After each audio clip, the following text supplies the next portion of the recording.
तो दोस्तों नमस्कार दोस्तों आज हम बात करने वाले हैं भोजपुरी में एगो ट्रेंड चला हुआ है उसके बारे में कि आप उसके ऊपर गाना गा दीजिए और एकदम रातों रात फेमस हो जाइए।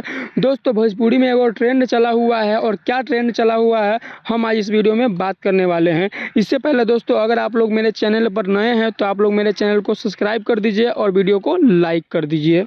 दोस्तों रितेश पांडे आज से कुछ साल पहले एगो गाना गाए थे, लवंडिया लंदन से लाएंगे और रात भर डीजे बजाएंगे।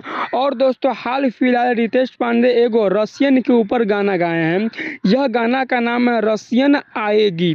दोस्तों रितेश पांडे जब यह गाना गाए थे लवंडिया लंदन से लाएंगे और रात भर डीजे बजाएंगे, यह गाना इतना ज़्यादा वायरल हुआ था कि इसके बाद रितेश पांडे को कभी भी पीछे मुड़कर देखने का मौका ही नहीं मिला।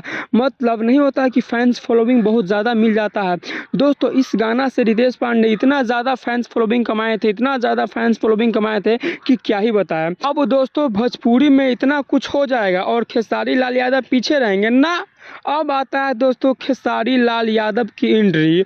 अब दोस्तों खेसारी लाल यादव सोचे हैं कि बउआ रे रितेश पांडे दू गो गाना गा के एकदम बहुत ज़्यादा वायरल हो गए, एगो हम गा के देखते हैं। अब दोस्तों खेसारी लाल यादव भी एगो रसियन के ऊपर गाना ला के एगो गा दिए हैं आज।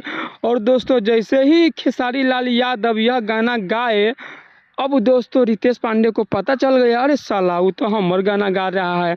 अब दोस्तों इन दोनों के बीच काफ़ी ज़्यादा विवाद खड़ा हो गया है। रितेश पांडे एगो आरोप लगा रहा है खेसारी लाल यादव के ऊपर कि खेसारी लाल यादव मेरा गाना चुरा के गा दिया है। तो इसी सब को देखते हुए भोजपुरी में अभी काफ़ी ज़्यादा विवाद खड़ा हो गया है। तो दोस्तों आप ही लोग बताइएगा कि क्या खेसारी लाल यादव रितेश पांडे का गाना कॉपी करके गाए हैं। अगर गाए होंगे तो हाँ लिखिएगा, अगर नहीं गाए होंगे तो न लिखिएगा।